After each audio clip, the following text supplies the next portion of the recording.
E agora nós temos um pequeno espaço para a participação dos colegas. Vários já levantaram as mãos. Vamos providenciar os microfones, já estão chegando, para fazer questionamentos ou contribuições.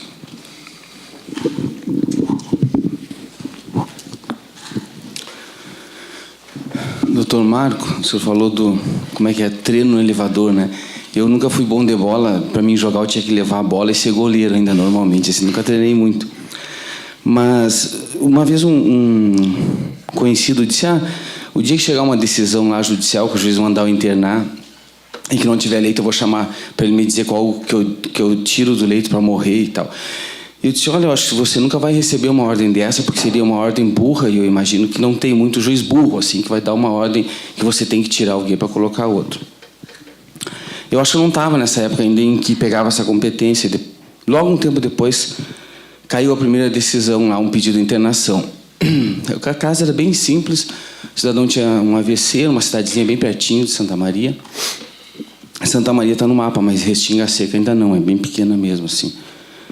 Aí era tardinha, devia ser uma sexta-feira, eu peguei a petição inicial, como era plantão, nem foi distribuída, mas nem autuei, já bem à noitinha. E já é hoje que eu vou lá, me lembrei do caos aquele com o médico, né? Eu vou lá no hospital universitário.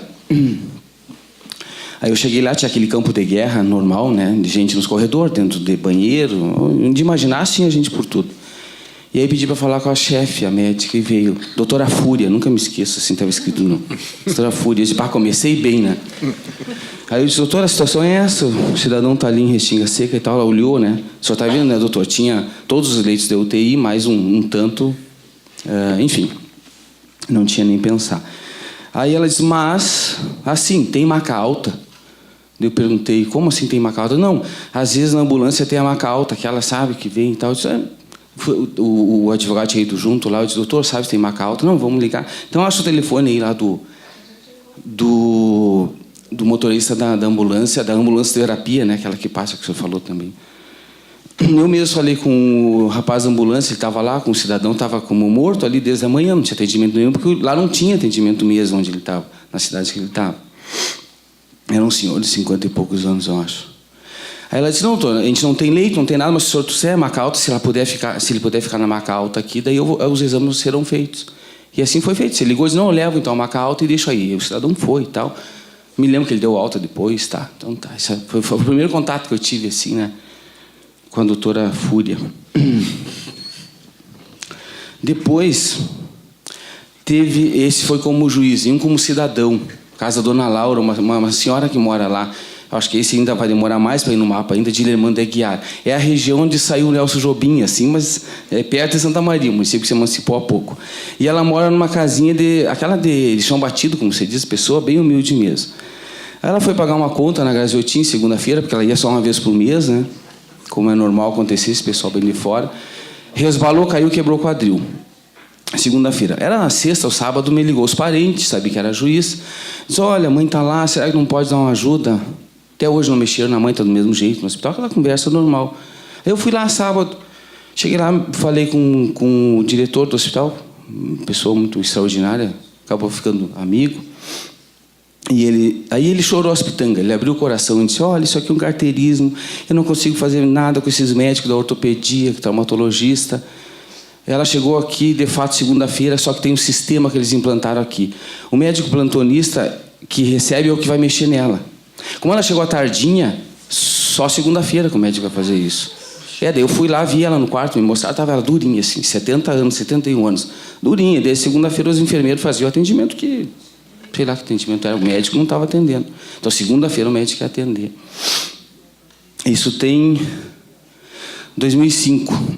Hoje, agora, há 2 anos atrás, me procuraram a família de novo. Olha, mãe, aquela vez acabou sendo atendida e tal, e só que agora afrouxou a prótese, ela está com 80 e poucos anos, afrouxou. Aí eles me levaram a carteirinha dela, que ela paga aquele plano, existe muito em cidades assim menores, aqueles planos, eu não sei como dizer, mas vamos falar assim, para a parte mais pobre da população, paga 50 pila por mês para ter a tal de consulta, né? Mais ou menos isso, né? Aí eu disse para a família: olha, se a senhora entrar na justiça, meus colegas não vão dar, porque ela está com atendimento particular, então ela tem que procurar o SUS. Tem que ser uma... Faz 2 anos e ela não conseguiu ainda um médico do SUS para dizer que ela tem que entrar que ela quer entrar na justiça. Bom, paralelo a isso, ela não conseguiu ainda, acho que vai morrer, não vai conseguir. Um ano atrás, quando a gente começou a trocar alguma aproximação com o hospital universitário, veio uma informação assim, o cidadão queria uma prótese também. Aí veio a informação, a colega pediu para a direção informar como é que estava a fila, a famosa, malfadada, indigitada fila. Aí veio a resposta, está em 450. Mas não responderam como é que estava andando a fila. Daí a colega pediu, olha, por favor, como é que está andando? Nesse tipo, para apresentar a cirurgia assim, essa fila é 450. Quantas foram feitas de 12 meses? Uma. Bom, então é fácil, né? Basta o cidadão esperar 450 anos que ele vai ser atendido. Então, assim, são coisas bem concretas, assim, que permeiam esse contexto, né, que a gente fica escutando. Santa Maria, doutor Bruno, né? Nós temos lá o hospital regional. Santa Maria encolheu, né? Nós tínhamos o hospital de caridade, que não atende mais pelo SUS. Então, assim, nos últimos 20 anos, a gente diminuiu o leito. E diga, se não me engano, no hospital universitário tem 8 ou 10 UTIs que não conseguem abrir, não sei porquê, mas estão fechadas. Morre gente todos os dias porque não tem UTI, mas não consegue abrir.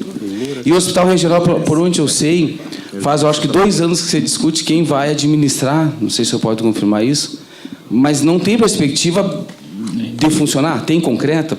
Será que chegar a comprar os equipamentos e os concursos para servidores, que esses dias eu vi essa discussão, olha, o prédio está lá, mudaram um bairro inteiro da cidade em função do que isso, que um dia, graças a Deus, vai ajudar a população pobre, mas eu não vejo perspectiva para funcionar. Bom, os dois foram provocados, fiquem à vontade. Posso falar então de Santa Maria antes de passar para Santa Maria, na verdade, o hospital ele concluiu foi ainda este ano, foi o final do ano passado, efetivamente. A forma do projeto dele em 2003, do que ele seria para o de agora, não necessariamente atende a esse tipo de situação, porque o planejamento dele era para ser um hospital especializado na área de traumatologia. Na verdade, na época, até o modelo dele seria o modelo SARA, o mesmo de Brasília, que seria trazido para lá. Como houve outras gestões, foram trocadas, houve uma modificação de procedimento. Está sendo discutido, até porque o Estado do Rio Grande do Sul ele não possui mais servidores, até os concursos propriamente, para esse tipo de atividade e finalidade. Tanto que a rede no Rio Grande do Sul é um pouco diferenciada de outros estados, em que, basicamente, não é rede pública do Estado. É rede contratualizada com base em filantrópicos. Existem algumas discussões para quem assumiria e de que forma assumiria aquela gestão, porque ele é um hospital diferente e ele não serviria para ser complementar ao Hospital Federal, que é o Hospital de Santa Maria Universitário. Está sendo terminado um projeto que deve estar sendo entregue nessa semana, até a semana que vem, do PROAD, do Ministério da Saúde, que está delimitando todas as necessidades daquela região, necessidades daquele serviço, equipamentos, material, para aí nós termos alguma instituição que possa assumir. Existem, sim, já algumas candidatas, e isso deve ocorrer nos próximos 6 meses. Então, Marco Antônio? Não é rápido. Eu gostei muito de ouvir as palavras do Dr. Moraci a respeito de Santa Maria. Eu não sou de Santa Maria, mas sou do Rio Grande do Sul, portanto, isso tem um pouco a ver com a minha terra, né? Mas quero dizer também, um brevíssimo parente que mora há muitos anos aqui, e que se o Paraná não é minha terra, a terra é minha. Fazendo um trocadilho que o Saramago fez uma vez também em relação a Portugal e Espanha. Bem, o senhor começa com aquela história da falta do leito da UTI, que o senhor se deparou numa visita que fez a um serviço de saúde. É aquilo que nós todos sabemos, a literatura descreve repetidamente, que são as escolhas trágicas. Escolhas trágicas que às vezes estão na nossa mesa, no processo, mas muitas vezes, e no mais das vezes, estão nas mãos dos médicos, né? Aqueles que decidem o serviço a ser prestado como ou não. O manejo e eu não sou médico, apenas trabalho com isso há muito tempo. O manejo de doentes em UTI ele permite algumas alternativas, né? Como o manejo de um doente para um leito intermediário, aquele que tenha condições para que o leito efetivo seja disponibilizado para quem dele necessita mais, o que não é uma forma de exclusão do doente, ele continua sob atenção. Uma regra pouco utilizada no sistema, mas muitas vezes invocada pelo Ministério Público em algumas situações, é de que o gestor, ele pode, e o administrador, né, pode, na ausência absoluta do serviço, comprar a vaga na rede particular. Isso não existe por quê?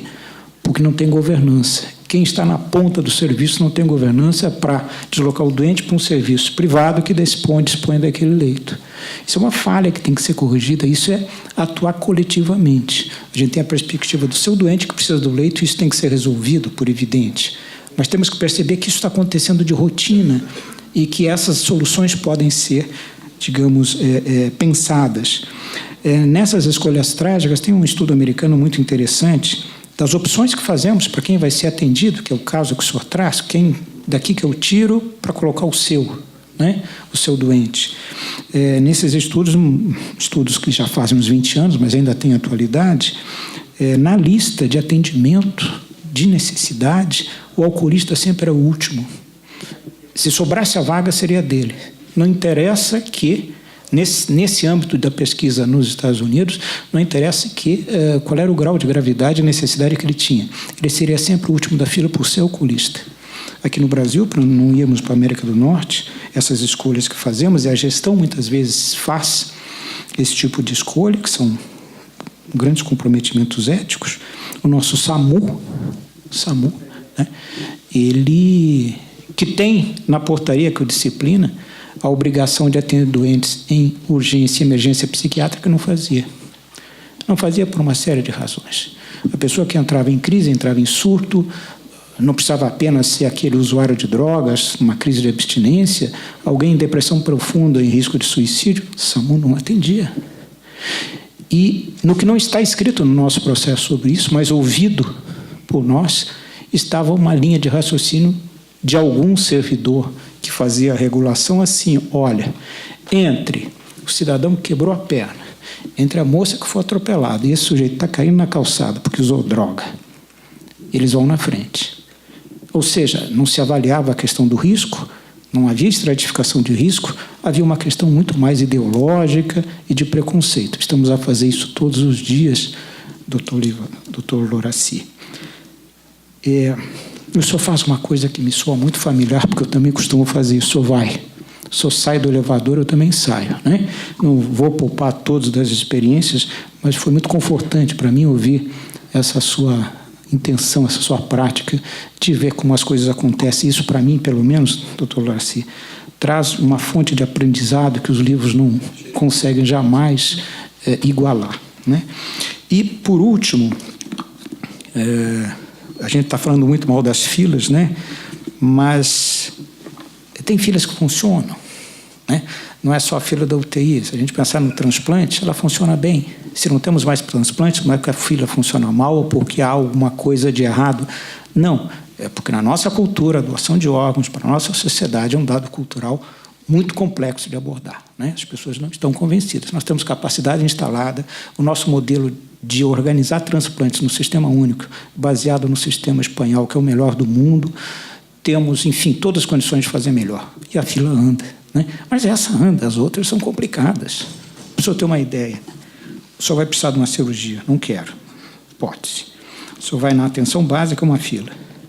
O médico da atenção básica vai pedir um exame ou dois para o senhor, para ter noção e confirmar diagnóstico, 3 filas. Aí ele vai confirmar, vai mandar o senhor para um especialista, 4ª fila. O especialista vai pedir mais uma avaliação, 5ª. Vai para a cirurgia, 6ª fila. Alguém para chegar numa cirurgia, entrando pela porta principal do sistema, estabelecida pelo decreto 7508, que é a atenção básica, enfrenta pelo menos 6 filas. A gente pensa que é uma fila só, são várias. E são os tempos obscuros das filas, que ninguém sabe, só o padecente, que a gente às vezes chama de usuário, mas é um padecente, é que sabe o que enfrenta.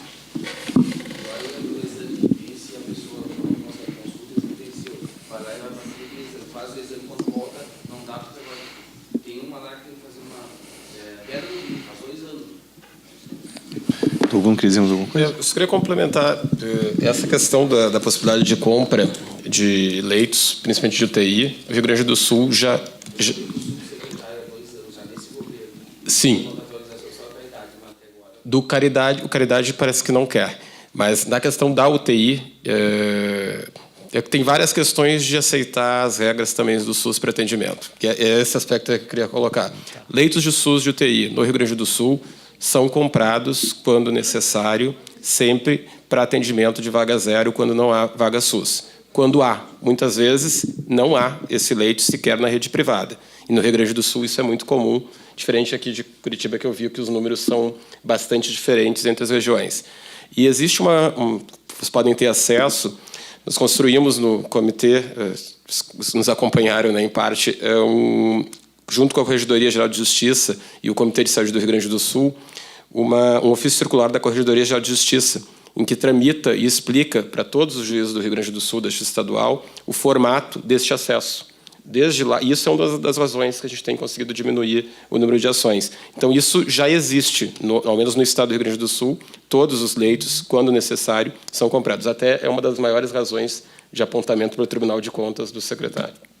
Perfeito. Doutor Bruno, uma dúvida simples. Eu estou com a tabela CEMED aberta e o que eu observo é que ela tem diversas colunas e que nessas colunas existe uma variação percentual do ICM. Que no Rio Grande do Sul, do ICMS, seria 18%. Quando eu olho o preço do Sofosbuvir que o senhor referiu, a primeira coluna, que tem ICM zero, traz como preço máximo de venda ao governo 42 mil e alguma coisa. E a coluna dos 18% é que traz os 53 mil, que eu acredito que o senhor tenha mencionado.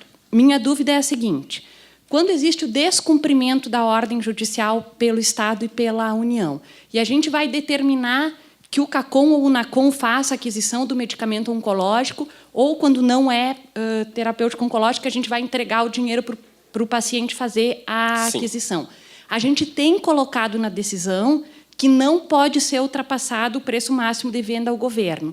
Esse preço máximo de venda ao governo que eu tenho que colocar na decisão é o da coluna com 0% de ICM ou é a coluna com 18% de ICM do Rio Grande do Sul? No Rio Grande do Sul é 18%, é a coluna de 18%, porque o medicamento vem de fora e tem toda a questão interestados.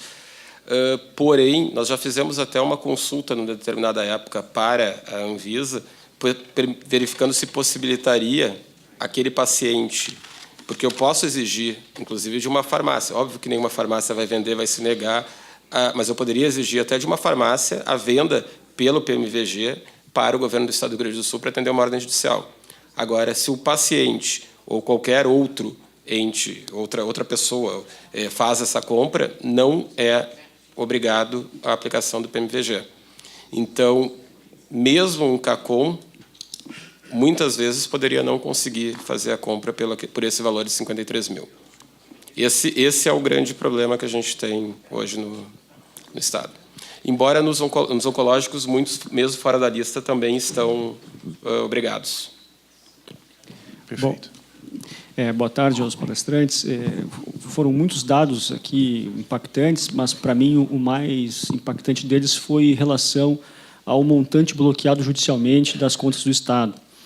E eu digo isso porque também tem muito a ver com a realidade que nós enfrentamos hoje em Santa Catarina, que até pouco tempo era um Estado que, na média, cumpria regularmente as ordens judiciais e revela agora uma mudança de atitude, dizendo textualmente nos autos que não vai cumprir e apontando uma conta específica para que a gente faça a construção do valor. Ao fazermos, tentamos primeiro integrar esse dinheiro para uma autoridade pública para que fizesse a compra em condições vantajosas e até pudesse distribuir melhor. Isso também não foi exitoso e acaba que entregamos na mão do paciente, com todos os riscos que isso implica. Como esses valores são expressivos e parece que isso, de certa forma, desequilibra a gestão dos recursos pelo Estado, a minha pergunta ao Dr. Bruno e também aos demais palestrantes, se puderem contribuir, se há alguma alternativa, ou seja, se a autoridade pública ela recalcitra, ela não quer cumprir, e se há todo um embaraço pelo bloqueio do montante nas contas do Estado, qual seria a terceira via que pudesse conciliar todos esses interesses em jogo?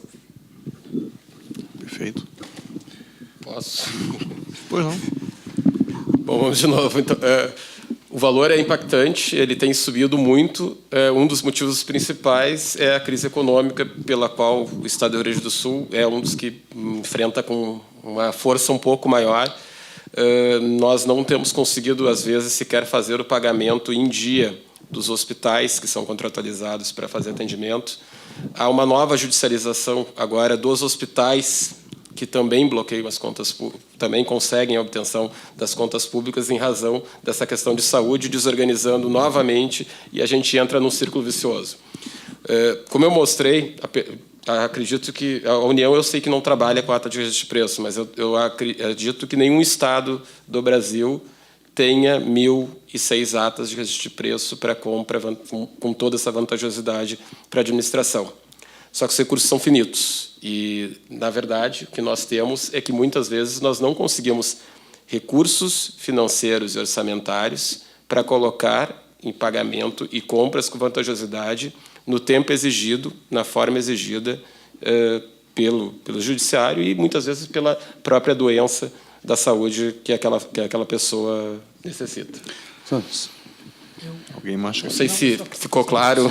Eu não consigo achar uma terceira via de plano, porque não cortam.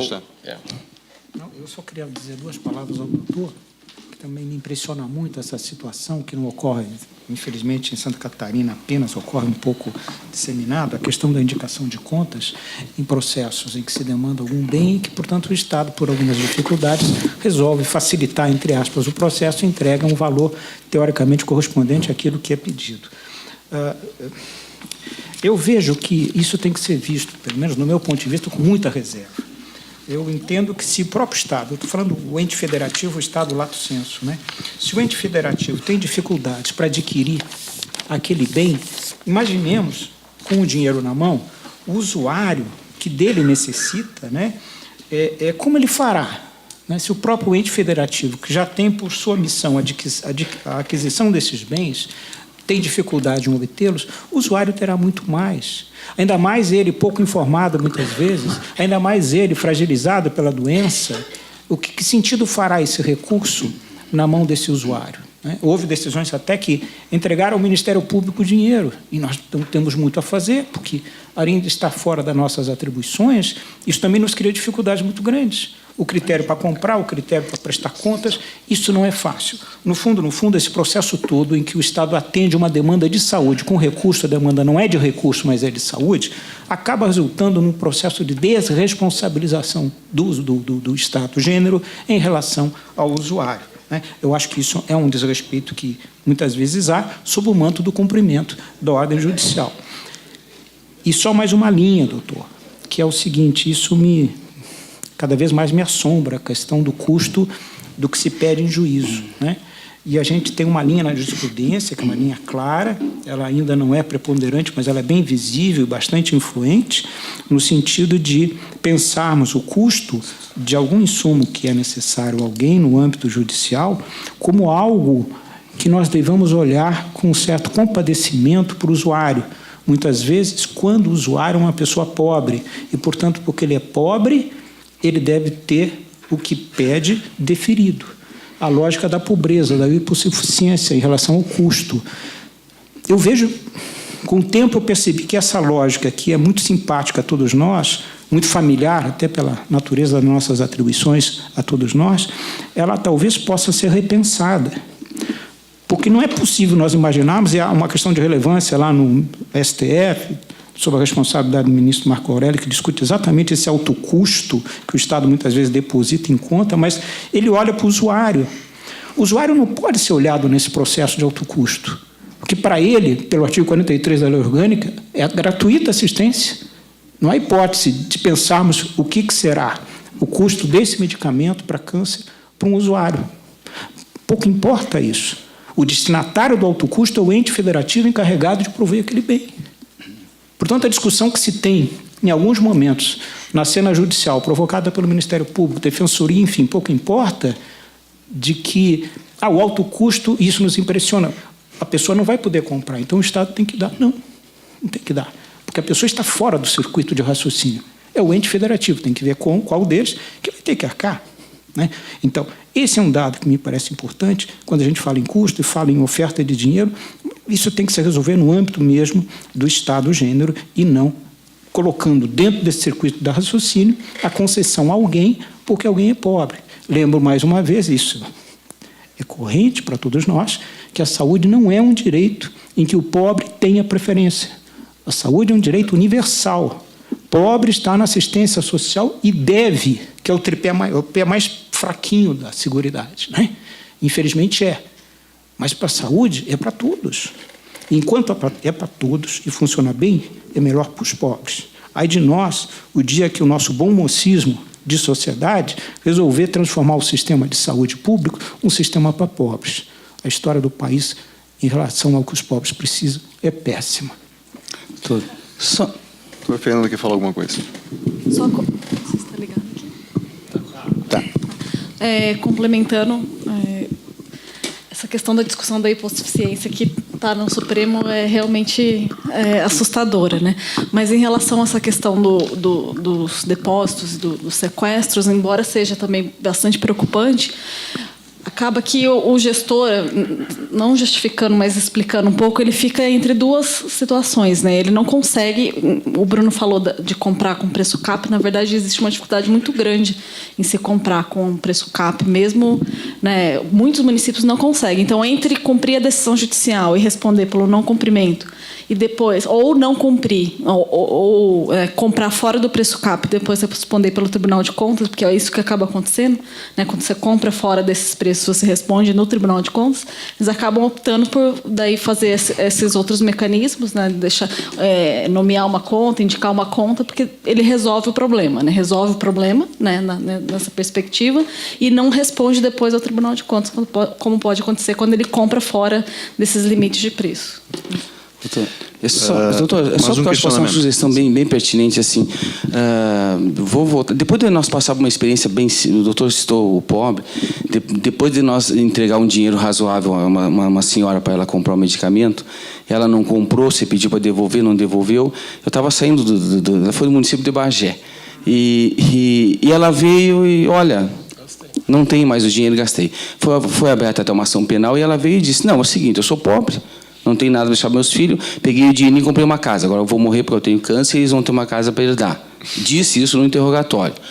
Então, quando nós chegamos em Santa Maria, disse: vamos ter que mudar a estratégia. Parte não dá mais. Fomos para a Defensoria Pública. Não está nas nossas atribuições. Essa expressão, não, está louco, nós não. Vamos para a Coordenadoria de Saúde, porque o cidadão lá conhecia lá e tal. Então, tá, você, né, sabe, o fornecedor, tudo. Não deu 6 meses... prisão para o cara, o chamado Quinzinho, tinha uma caixinha de sapato no guarda-roupa dele lá, 60 mil reais em espécie, guardadinha e tal. Enfim, levava Quinzinho com de quem ele comprava. Com isso, com o dinheiro alvará nosso, que nós dávamos para ele comprar. Não deu também. Então, tenta lá, acho que só não tentamos no Ministério Público, mas o resto, então, ninguém quis. Então, só para dar uma dica, onde tiver o hospital universitário, que o senhor falou, às vezes funciona bem, o setor não funciona, nós nos aproximamos e eles estão comprando pela lista do Ministério da Saúde e, até onde se sabe, está dando 50% a 80% de desconto por aquele preço lá. E eles fazem a compra junto nos pacotes, nos lotes lá, e está funcionando bem direitinho. Então, os colegas que eventualmente tiverem, e lá o USME funciona como CACOM também, não é só nos medicamentos do câncer, qualquer medicamento. E a compra está sendo feita, entre aspas, via Ministério da Saúde. A gente só pega o dinheiro. É uma coisa impressionante. Perfeito. Bom, a última pergunta, então. Vamos. Nós temos a programação a cumprir, infelizmente.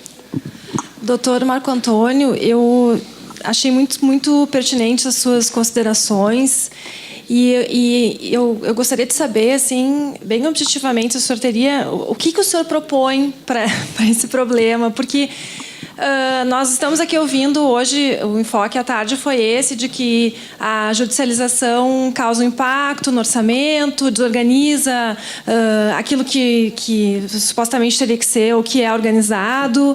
Então, nós aqui no Judiciário já sabemos desse impacto, nós estamos tentando nos atualizar, nos informar, fazemos o possível para a fazer uma avaliação criteriosa quando se defere, nos casos de pedido de medicamento ou de tratamento ou prótese. não deferimos qualquer coisa. Isso aqui nós já conversamos hoje pela manhã sobre isso, pedimos perícia, utilizamos medicina baseada em evidências, mas nós temos situações em que é impossível não deferir. Então, esse impacto ele vai continuar existindo. Não adianta assim nós ficarmos aqui ouvindo que isso causa que tem um impacto, vamos gastar, não temos dinheiro. Mas então qual é a solução? Porque nós temos situações como essa que o Dr. Laracy colocou, que parecem então insolúveis. Nós não temos como dizer não para a pessoa. E nós enxergamos assim todos os dias situações que a gente enxerga uma desorganização do sistema. E onde é que está isso, então? Onde é que está a solução para isso? É uma coisa que nos angustia, porque a gente não quer causar um dano, a gente quer resolver o problema. Mas sabemos de tudo isso, mas eu não concordo muito com esse enfoque assim, de que o judiciário está provocando uma situação calamitosa no orçamento da União para a saúde, né? Até a doutora Fernanda colocou que o judiciário não é o responsável, né? Mas então eu gostaria de saber o que o Dr. Marco Antônio propõe, porque ele fez várias colocações pertinentes, inclusive com a situação da hipossuficiência, que eu acho que é também bem relevante. Acho que não podemos transformar o SUS para um SUS para pobres então me preocupa essa posição de dizer que é necessária a comprovação de hipossuficiência. Eu sou totalmente contrária a ela.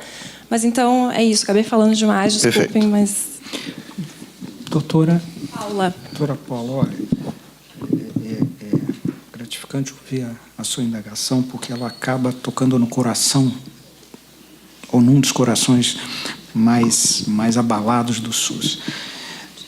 A judicialização. Veja bem, doutora. Em primeiro lugar, ao meu ver, a judicialização não é causa, como tem sido acusado em alguns momentos o Poder Judiciário, até o próprio Ministério Público acusado disso, não é causa de nenhum problema. Ela é apenas efeito de problemas que pré-existem, né?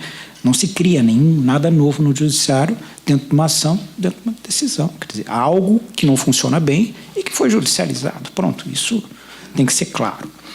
Mas, para além disso, o meu pensamento, doutora Paula, é de que a judicialização, apesar dos impactos, às vezes até estrondosos, nos recursos dos municípios, dos estados e um pouco da União, ela é barata. Vamos fazer um raciocínio aqui. Quando alguém vai em juízo, e sempre se vai em juízo pedir alto custo ou incorporação de tecnologia, atenção, não se vai em juízo para pedir medicamento de atenção básica, é o que tem um custo agregado, portanto, tecnologia nova, que é muito cara, ou que já existe, mas tem alto custo, é isso, os dois motores vai se buscar isso. Muito bem. E o que acontece? É deferido. A nossa lógica individualista, o nosso modelo, concede-se. Só que ao se conceder a alguém algo, não é essa pessoa apenas que necessita daquele elemento de alto custo, a todo um grupo. A todo um grupo, que não é atendido. Porque se fosse, não havia necessidade da judicialização. E o que acontece? Ela é barata porque o Estado, novamente estou usando a expressão no seu gênero, né, mais lato, o Estado paga apenas o custo daqueles pacientes que resolveram ir a juízo, que é uma minoria. O dever do Estado seria conceder aquele bem a todos que deles precisam e a todos eles que não judicializaram. A conta é outra. Por mais que nos impressione, e a mim impressiona, eu não sou insensível, sei que o orçamento público tem limite, né? Mas se nós pensarmos no sistema como é o modelo constitucional do Brasil, nós estamos aí fazendo justiça a alguém, mas muitos ficarão sem aquela justiça que um afortunado por ter mais informações, mais recursos, enfim, conseguiu. Então, o custo da judicialização, o fácil que devia ser, é barato diante do que o Estado devia prover a todos. Primeiro, esse dado. O segundo dado que eu trago, né? Quando a gente está discutindo judicialização, está discutindo o quê? Integralidade que no sistema não funciona. Por quê? Essa é uma questão crucial. Se o sistema é integral, qual é o limite? É o céu? Não é. Mas a gente não sabe onde é que ele para. O que é integralidade? É algo absolutamente subjetivado. Eu tenho uma noção, a senhora tem uma noção, o desembargador Ricardo tem outra. E todos nós teremos uma noção de integralidade. Isso é muito estranho no Brasil, porque há uma lei, a 12.401, né, que disse o que era integralidade, de uma forma muito mais clara, discutível do ponto de vista constitucional, mais clara, está lá, o limite da integralidade. Ministério Público e Judiciário nunca deram bola, essa expressão bem rude, nunca deram bola para a lei. Nós continuamos a discutir saúde com hiperprincípio. Saúde é direito de todos. O que a lei regulamentando a Constituição disse que era o perímetro da integralidade, nós nunca valorizamos juridicamente. Esse é o ponto, né? Quando a gente está discutindo pauta de críticas para o Judiciário, para o próprio Ministério Público, que nós anarquizamos o planejamento, nós inviabilizamos o orçamento da saúde com essas ordens, com essas ações, o que acontece? O gestor não gasta tudo o que devia, porque o que era judicializado devia ser dado a todos, e ainda fica com a bandeira contra a gente. Quer dizer, ele tem uma resposta, ele tem uma defesa. Olha, a culpa não é minha, eu gostaria de fazer, mas olha, quantas ordens judiciais eu tenho. Não é fácil a solução do problema e não se trata também de demonizar gestor. Mas também não é adequado, não é justo que seja a judicialização, no seu conjunto, algo que é desestruturante. Claro que não há boa judicialização, mas não é possível pressupor que a judicialização é má. Não é. Ela é necessária, na maior parte das vezes, é bem posta e bem decidida. Concluindo, caminhos, né, que a senhora colocou. Só faz perguntas difíceis de responder, né? Bom, a primeira coisa é, isso foi dito por todos, eu acho que por mim também, a grande questão da saúde, as grandes questões estão fora do Judiciário, estão fora do Ministério Público. Quando você tem uma lei orçamentária, para não falar na LDO, para não falar no PPA, não ficar só no ponto mais objetivo, você tem uma lei orçamentária subdimensionada, que isso é absolutamente indiferente para a sociedade, para os conselhos de saúde, ninguém intervém, ninguém participa do debate, isso é uma coisa feita, um projeto do governo, que em geral tem maioria no parlamento correspondente, passa. E o pior, essas nossas leis orçamentárias são subdimensionadas em valores, e cada vez menos. Os únicos que sofrem nesse momento, e de uma forma aguda, são os municípios, porque as pessoas reclamam nos municípios. Quem é que vai reclamar para o Ministério da Saúde? Ninguém. O Estado é distante.